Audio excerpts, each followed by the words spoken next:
Muy buen momento para todos ustedes. El día de hoy entonces hablaremos de una distinción que se hace en filosofía y es una distinción entre mito y logos. En los dos vídeos anteriores hablamos de algunas características del mito y de otras características del logos.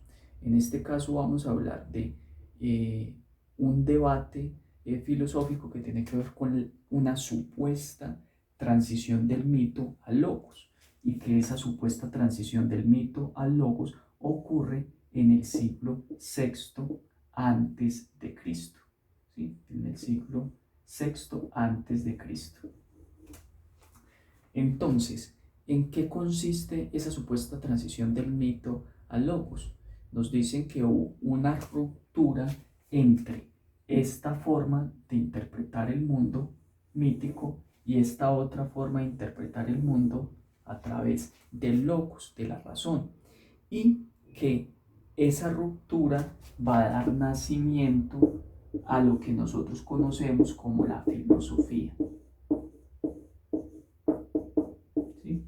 Historiadores de la filosofía como Guthrie, en su historia de la filosofía griega, nos va a hablar de un nacimiento de la filosofía y va a recordar esos enunciados respecto al milagro griego. Y ese milagro griego entonces corresponde a este nacimiento de la filosofía. ¿Y por qué fue un milagro? ¿Sí? Porque entonces, gracias a ello, lo que se dejó atrás fue entonces las explicaciones míticas, ¿cierto? Se deja atrás ese relato mítico. Y se llega entonces a otro tipo de relato, podríamos decir, a otro tipo de narrativa, que es entonces la razón, ¿cierto? La explicación de la razón.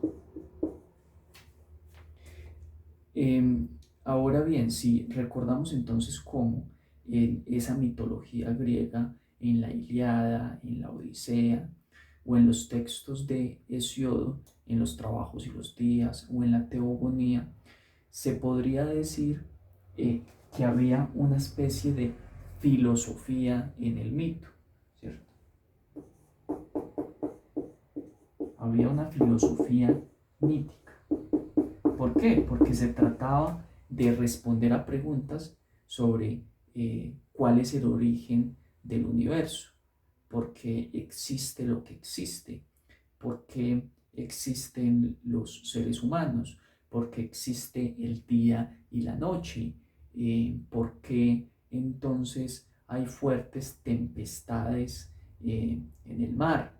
¿Sí? Se trataba de dar explicaciones a preguntas como esas a través de explicaciones míticas, a través de la narración de situaciones en las cuales estaban diferentes personajes, seres sobrenaturales, seres humanos, que en sus interacciones daban como resultado que se diera el día y la noche, o que se dieran las estaciones, como en el mito de Perséfone, que en ese mito de Perséfone se explica el nacimiento, o se explica también entonces el origen de las estaciones.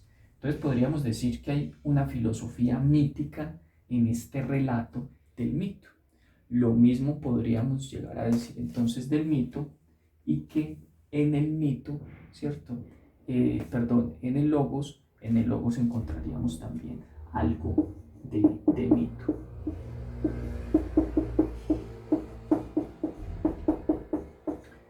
¿Por qué lo planteo así? Recuerden que en los diálogos de Platón es constante también la referencia a los mitos como una estrategia, como una técnica argumentativa, ¿sí?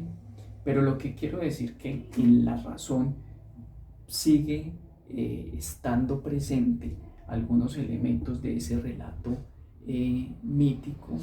Tiene que ver porque con esos primeros filósofos con los cuales nace la filosofía en Grecia, en ese siglo sexto antes de Cristo, nos recuerdan entonces que Tales de Mileto empieza a tratar de dar una respuesta al por qué existe todo lo que existe, y nos va a decir que hay un principio, o ese arjé, y que ese arjé es el agua.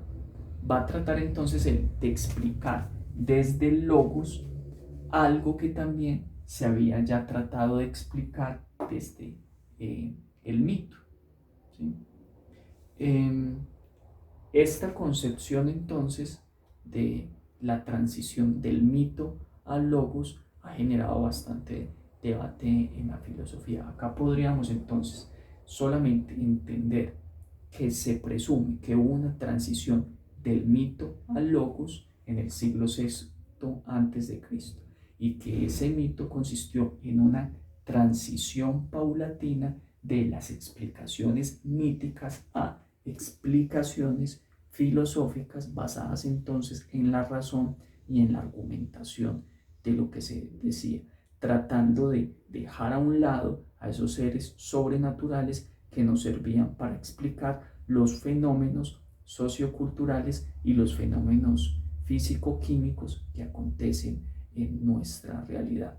En el siguiente video veremos entonces cómo se explica el origen de las estaciones desde la postura del mito y desde la postura del logos, para que veamos que son dos maneras, dos narrativas diferentes de explicar.